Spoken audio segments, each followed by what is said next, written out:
Hello sa inyo mga idol. Bago tayo magsimula, hayaan nyo munang batiin ko kayo na isang mapagpala at magandang araw. Siya nga pala, kung bago ka pa lang dito sa channel ko, huwag mo namang kalimutang mag-subscribe at pindutin mo yung maliit na kampana dyan sa baba ng aking video para ma-notify ka sa mga bago ko pang upload.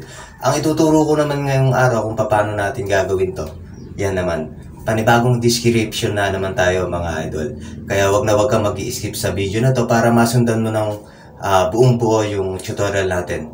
Tara at simulan na natin. Mga idol, konting review lang muna tayo dito sa ginawa ko kanina. Bali, ayan, nakikita nyo, napakaganda ng kinalabasan mga idol.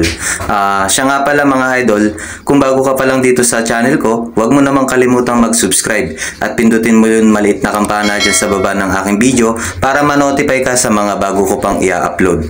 At huwag kang mag-i-skip mga idol para masundan mo yung tutorial na gagawin natin ngayong araw. Tingnan nyo naman, napakaganda ng mga kinalabasan ng pag-generate natin kanina mga idol, kaya isinare ko na din sa inyo para magkaroon din kayo ng idea kung paano ko ginawa, at saka yung mga background yan mga idol pwede nyong palitan, tsaka yung motor pwede nyong lagyan ng pangalan, tsaka yung damit pwede nyo lang lagyan ng pangalan mga idol. Punta na tayo dito sa application natin mga idol. Dito natin i-paste yung description niya mga idol.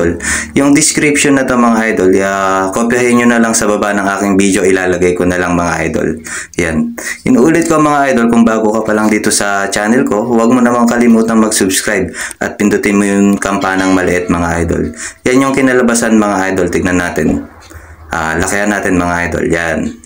Di ba napakaganda? Huwag mo naman kalimutang mag-subscribe mga idol kung nakatulong sa iyo itong video na to. Like and share na lang mga idol para dumami pa yung manonood natin at para makatulong pa tayo sa iba na gustong gumawa ng ganitong image mga idol. Yan, pinapakita naman sa screen mga idol yung gagawin natin. Create na natin mga idol. Yan yung pangalawang i-generate natin. Tignan natin, ilalaki natin mga idol.